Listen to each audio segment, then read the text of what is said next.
عاملين ايه يا جماعة؟ اهلا بيكم في اول بودكاست اعملها في حياتي. بودكاست يعني اعمل ايه؟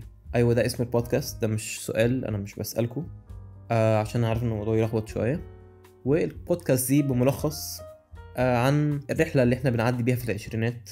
كلنا اكيد تايهين يعني في العشرينات، محدش فجر ده كل حاجة طبعا، ما شاء الله لو حد فهم الدنيا كلها من دلوقتي. وبنبقى بنحاول نفهم نفسنا. انا مين؟ انا بحب ايه؟ بكره ايه؟ يعني مثلا لسه من قريب اكتشفت حبي للقلقاس مثلا، فده اكزامبل. طبعا انا قلت رحله العشرينات، ولكن ده مش معناه ان وانس ان انت تميت 30 هوبا انت فاهم الدنيا كلها. بس لمجرد ان انا في العشرين فبقول انا في العشرينات، فبقول ان البودكاست دي رحلتنا في العشرينات. اوعدكم اول لما تم 30 لو ليا عمر يعني، ولو لسه في بودكاست اصلا هسميها رحله الثلاثينات او whatever يعني. طبعا هي رحله مش بتنتهي يعني، ومحدش ليه عنده الإجابة ليها، يعني مفيش إجابة واحدة للسؤال يعني أعمل إيه. ومليانة توهان ومليانة حاجات حلوة وحاجات وحشة، سواء حب، هارد بريك، نجاح، فشل، أي دايما لازم الحلو والمر. برضه طب ما بدل لما أنا تايه لوحدي مش عارف أعمل إيه لوحدي، ما أكلم الناس اللي زي اللي برضه تايهة، ويمكن نوصل لحل مع بعض، يمكن نفهم بعض، نساعد بعض. يعني كده كده محدش فينا عنده الحل. انا مش جاي اقول لكم خالص المفروض تعملوا ايه او ايه سر النجاح وازاي تبقى مليونير في 10 خطوات والشغل الفاكسان ده.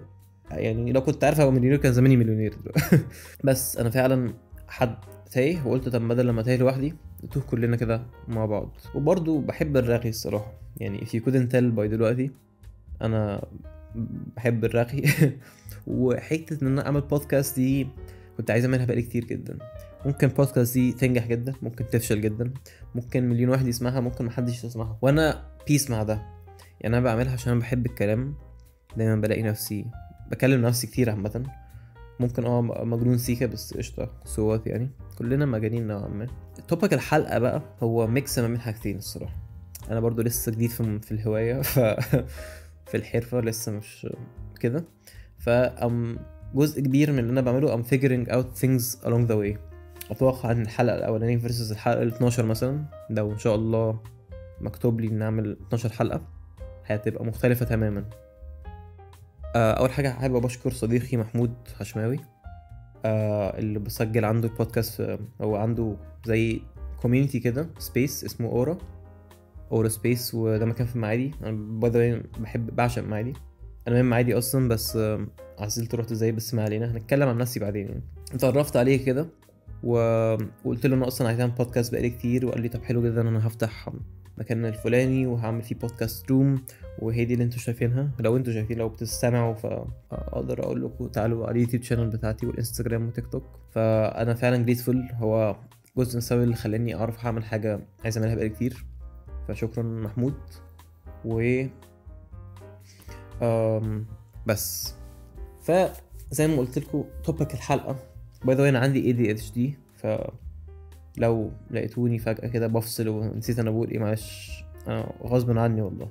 وباي ذا انا كدبت، انا ما عنديش ADHD يعني، ما روحتش الدكتور نفساني شخصني، الله اعلم ممكن يكون عندي. يعني انت خلاص اتخرجت مثلا، بتدور على شغل ومش عارف تعمل ايه دلوقتي، بيكون عندك choices. ياها انت لسه متخرج من، زي في حالاتي مثلا، ماسكوم، فانت عندك اختيار، يا اما هتبرسو الكارير في المجال ده اللي هي اعلام، فيديو اديتنج، تصوير، اخراج، حاجه من السكه دي، الميديا، سواء بقى تشتغل في ايجنسي، تشتغل في بيزنس كوربريت، تشتغل في ستارت اب وات ايفر، يا اما تبدا الحاجه البيزنس بتاعك انت، يا اما تشتغل حاجه ثالثه خالص مالهاش علاقه بشغلك اصلا او بشهادتك. فانت عندك قرارات. ومن اصعب بقى الحاجات في الخرا اللي احنا بنعمله ده، قد ايه بنحس ان قراراتنا مهمة جدا. اكتشفت مؤخرا ان بندي حجم اكبر من القرارات بتاعتنا تستاهله. يعني مثلا نتعامل لو انا لو القرار اللي انا خدته ده طلع غلط، باي باي، انا اتفشخت في حياتي للابد. وتشيز الموضوع مش كده برضه. يعني بحس ان الموضوع حتى لو خدت قرار غلط فده كان احسن قرار انا خدته في اللحظة دي. يعني ده the best I knew في الوقت ده هو ده. سواء كان قرار غلط ولا صح، وفي الاخر صح. فاهمين قصدي؟ قرار مثلا ان انا اعمل بودكاست، كل امانه ورجوله وصراحه هقول لكم كنت بفكر في ايه. انا عايز اعمل بودكاست، فقعدت وشفت ايه الحاجات اللي ممكن اتكلم عليها. بحب ارغي في حاجات كتير جدا، يعني انا بحب الافلام جدا، سواء اتفرج على افلام سواء مشهوره ولا مش مشهوره، بحب اقول رايي فيها. في نفس الوقت انا بخرج افلام، اي نعم لسه في بدايتي، يعني مش اللي هو مش بقول لكم انا تارنتينو بقى وكده، بس لسه بتعلم وببدا وكده. الموضوع حبه، فلو فاهم اكتر في الموضوع، فكنت بفكر اعمل بودكاست عن نتكلم عن الافلام. حاجه تانية، انا بحب اهزر، مين فينا مش بيحب يضحك ويهزر يعني؟ فقلت اما اعمل بودكاست اطلع اهزر فيها. بس الصراحه جربت اعمل الموضوع ده مع واحد صاحبي، قلنا بس احنا نعمل بودكاست نقعد في العربيه اسمها سبوتاية او في الطريق حاجه زي كده، وطبعا ولا معايا مايك ولا كاميرا، انا استخدمت مايك الموبايل كده على التابلو بريكورد، وصورنا صوت بس ساعتها. واحنا انا وصاحبي ده اسمه يوسف منصور احنا بنفشخ بعض ضحك دايما لما بنقعد مع بعض، بنضحك بعض جامد. فتوقعنا خلاص بس بسيطه اللي هو نقعد مع بعض بوم صريخ ضحك. قعدنا احنا مش عارفين نطلع جمله مش جمله مضحكه، مش عارفين نطلع جمله، ويوم لما نقول تبقى اللي هو اكتر حاجه كرينجي وتخلي الواحد عايز يموت نفسه في الدنيا. فخلص قلت خلاص دي مش سكتي يعني واضح اني بعرف اهزر كده على القهوه واحنا قاعدين مع بعض، بس مش للدرجه دي. جزء من السبب اللي خلاني اعمل بودكاست، انا بحب اعمل حاجات في حياتي، اجرب حاجه جديده حتى لو هفشل. يعني السنه زي النهارده السنه اشتريت الكتريك جيتار، وكان طول حياتي اللي هو شايف ان اي حد بيلعب الكتريك جيتار فنان وروك ستار وما حصلش، وانا بحب بقى الروك والجاز والمش عارف ايه طب انا عندي طول حياتي، عندي 22 سنه عدوا، اشمعنى ما لعبتش جيتار فيهم؟ كنت عايز بس اللي هو قلت خلاص بقى انا كبرت، انا مش عارف ايه، مش هعرف، صعب الموضوع. لحد لما في واحده صاحبتي اسمها سلمى مسعود، من اكتر الناس اللي فعلا بحبها جدا، شخصيه محترمه جدا، لقيتها كلمتني بتطمن عليا، كان بقالنا كتير ما اتكلمناش بنابديت بعض بالحياه وكده. قالت لي انا هبدا بيانو. قلت لها جامد ما شاء الله، حلو جدا وكده. فقلت تكلمني عليه شويه، قلت لها سلمى انا حاسس ان الكول دي جت من عند ربنا، عشان انا كنت محتاجها جدا وادتني الحاجه اللي انا محتاجها. قالت لي، قلت لها انا طول حياتي نفسي العب جيتار، بس حسيت ان خلاص تو ليت وكده، بس انتي حسستيني انه طب هو ليه تو ليت؟ انا برضو ما عنديش 80 سنه يعني، وحتى لو عندي 80 سنه قشطه، بس يعني at the end of the day انا لسه بقول يا هادي. وقلت لها المكان فين؟ قالت لي كذا كذا جنب بيتي. حلو قوي. عنده جيتار ادي رقم. كلمتهم قلت لهم تك تك تك تك، وانا باشنت جدا يعني مش عايز اي مكان يقول لي اي حاجه وخلاص، عايز حد يبقى بيفهم في المزيكا وبيحب الجيتار ويديني اللي انا عايزه، عشان ده الطريقه اللي انا بفهم بيها بتعلم بيها. الاول قبل ما اشتري الجيتار ابتديت اخد كام لسن كده، والموضوع انا مبسوط فشخ. رحت حوشت ورحت اشتريت الجيتار من عابدين، من شارع محمد علي، ولحد دلوقتي لسه بلعب جيتار. وطبعا الحمد لله يعني الحمد لله اتحسنت عن سنه. طبعا لسه انا يعتبر بيجنر، بس اقدر اعمل حاجات كتير ما قدرتش اعملها قبل كده. فده كان قرار بالنسبه لي انا مبسوط جدا بيه. فده اكزامبل للقرارات اللي انا بحب اجرب حاجه، مش شرط اسلك فيها وابقى خلاص شيخ، بس بحب اجرب. فالبودكاست دلوقتي ان شاء الله في بودكاست كتير في مصر او في العالم عموما يعني، وكل واحد بيقدم كونتنت مختلف. فقلت طب ما ليه ما اعملش انا كده كمان؟ ليه ما اجربش اعمل بودكاست واتكلم وكده؟ وكان من الحاجات اللي عامله لي ازمه الصراحه، انه بس ده موضوع كبير، لسه هشتري حاجات وهشوف اصور فين وكاميرا ومايكات واكويبمنت وبتاع. لحد لما سبحان الله زي ما قلت لكم قابلت محمود في ايفنت في سينك سمت. قابلته من خلال ناس صحابنا يعني، تعرفت عليه وبتاع، وجث من عند ربنا. هو عنده كل حاجه جاهزه، واتكلمنا وشال من عليا عبء كبير جدا، وويلكمين كمان، مش مجرد بيعمل لي خدمه خلاص، لا هو يعني ساعدني نفسيا كمان على ان اخد الخطوه دي، بان انا اعرفه بقالي اقل من شهر. فده من الحاجات اللي الصراحه اللي بحبها جدا في الحياه، ان انت عايز تعمل حاجه ربنا بيرسم لك الطريق كده وبيزقك على حاجات عشان تعرف تعملها. فده بالنسبه لي من القرارات اللي انا مبسوط جدا بيها. من القرارات برضو اللي بحب اخدها عشان احس ان انا عملت حاجه في حياتي، زي النهارده من سنه جريت ماراثون، هاف ماراثون 25 كيلو ولا 22 كيلو حاجه كده في الاهرامات. اني اجري 22 كيلو ده بالنسبه لي حاجه صعبه جدا، حاجه ولا اتمرنت لها ولا قرار سبونتينيوس جدا. انا فاكر كان يوم 30 نوفمبر، ده كان ديدلاين الدفع وديدلاين انك تحجز ماراثون وكده، وجالي شفته على الانستجرام، واللي هو طب ما قلت طب ما تبقى حاجه جامده جدا لو نهيت السنه بان انا خلصت ماراثون. انا مش يوزين بولت يعني. انا بجري في الجيم كده مع بعد اخر التمرين على التريدميل رباعيه كده واخلع بتاع، كان تقريبا ب1000 جنيه عشان ادفع برضو يعني. 1000 جنيه عشان اجري، ده اللي هو التبذير ده. بس قلت قشط يعني، خلاص دخلت نفسي في المود وهيدوني التيشيرت وبتاع، فقلت ان شاء الله يعني. ضحكت على نفسي worth it عادي. وبليف ات اور نوت فعلا عرفت اجري وخلصت الماراثون. طبعا تسلخات بقى من هنا للفجر، ورجليا وركبي مش قادر، حاسس عندي 80 سنه. وقمت مضحك، خلصت وقمت رحت اكلت كنتاكي عشان اعوض بقى كل اللي انا حرقته. بس كان احساس ان انت تقدر تعمل حاجه كده، سواء كان نجاح صغير ولا كبير. انت قررت عايز تعمل حاجه وعملتها. انا ما خلصتش مثلا المركز الاول، وانا خلصت اعتقد المركز 600 بس. يعني قولوا كان في حوالي 800 واحد بيجري، فانا كنت في رقم 650 700، فاللي هو مش توب 300 حتى. عشان اخلص الماراثون 3 ساعات. فدي فكره ان انت تعمل حاجه حتى لو عادي، بس انك مجرد عملتها. دي ممكن تكون الاول واخر حلقه البودكاست دي. ممكن اعمل سيزونز ومحد يبقى يدوبك قد كده، صحابي بس اللي بيتفرجوا عليه، واصلا مش متاكد صحابي هيطبلوا لي يعني. ممكن يسمعوا حلقه حلقتين بس، لو الموضوع مش عاجبهم هيفكسوا لي الصراحه يعني. البودكاست ده بحس كوميتمنت كده، لازم ابقى مستمتع فشخ. فانك تاخد قرار وتعمله ايا كان بقى اللي حصل بعدها ايه، ده بالنسبه لي حاجه مهمه جدا، وممكن تكون غيرت طريقه تفكيري للحاجات. ان مش لازم اعمل بيرفكت بلان بقى يعني. انا مش عامل بيرفكت بلان للبودكاست دي، هو يبقى شويه بيلرز كده انا عايز اعملهم، شويه افكار، لكن بقى مش محضر بقى بلان فظيع زي الماراثون. مش محضر، ما كنتش بقى بتمرن 6 شهور قبلها عشان اغلب الناس بتعمل كده. لكن مجرد بعمل حاجه اسمي الله واقول ان شاء الله الدنيا هتبقى هعرف وجو فور ات. نجحت جامد جدا، ما نجحتش قشط، الموضوع فن يعني. انا مبسوط دلوقتي وانا بتكلم وبعمل بودكاست.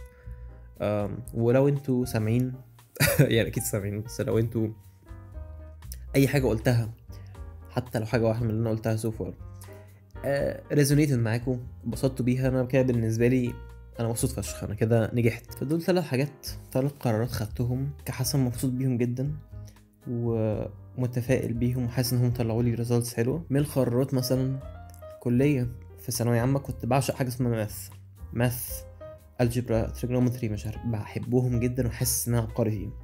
في الحقيقه كنت شاطر قبل الامتحانات، بس مش عارف بقى ايه اللي كان بيحصل، بس يجي الامتحان من هنا اخيش جامد، واللي هو اجيب درجات وحشه. مش عارف بقى، الله اعلم هل في scientific explanation لده، ولا انا مجرد كنت مش شاطر. يعني فاكر ان انا شاطر بس لا، ولا مثلا تخليه ستريس فمش عارف اركز، الله اعلم. بس قلت طب مثلا انا بحب ده، الحاجه الوحيده اللي انا عارف ان انا بحبها دلوقتي، خلاص هدخل كليتي، هدخل هندسه.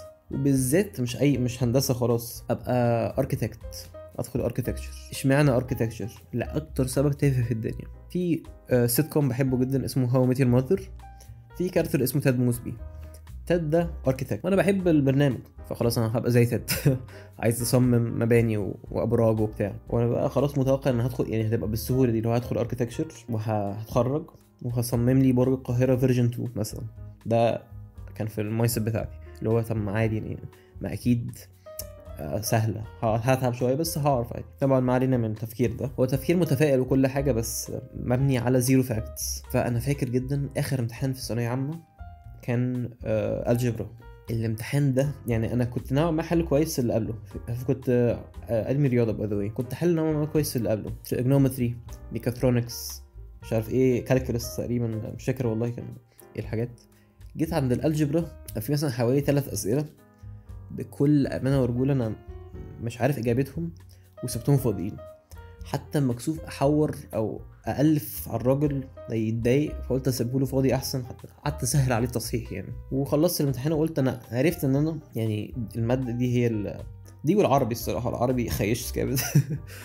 العربي كان اول امتحان، عرفت ان انا حتى كنت جبت درجه جامده فشخ في المجموع او الامتحان ده او ايا كان بعد السؤال ده، عشان سؤال خلاني اطلع عن تفكير، مش عارف اشرحها ازاي، بس خلاني كاره الماث بقى. قلت انا مستعد ادخل اي حاجه تانية بس مش عايز ادخل هندسه. اصل فكرت فيها، امتحان واحد عباره عن كده، فانا داخل 4 ولا 5 سنين بعدها كونستنتلي كده، وده الامتحان بقى ده الطبيعي مش اللي هو البيك، لا.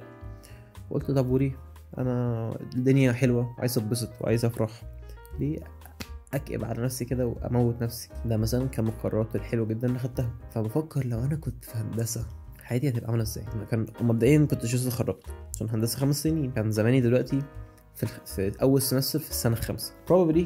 كان زمان شعري كله وقع، كان زماني اقرع من الستريس او ابيض. يعني اوريدي عندي كام شعرايه بيضه بس ده عادي، ستريس الحياه قشطه. لكن هيبقى كله ابيض مثلا او كله واقع من الستريس، هبقى زيرو. وعامه انا مش قصدي ادس اي حد في هندسه، انتوا ناس محترمه جدا وعلى راسي من فوق وناس ذكيه وعبقريه، بس انا كحسن ما اقدر يعني كنت فعلا هبقى مش قادر. وعندي صحاب في هندسه كده كده وشايف اللي بيحصل، يعني هم بيشتكوا لي، فانا عارف برضه ان دي مش ورديه، فانا مش قصدي الطريقه دي الحقيقه. يعني حياتي كانت مختلفه تمام. فانا مثلا ده من القرارات الكويسه جدا اللي خدتها. كمان انا ما كنتش بضحك على نفسي.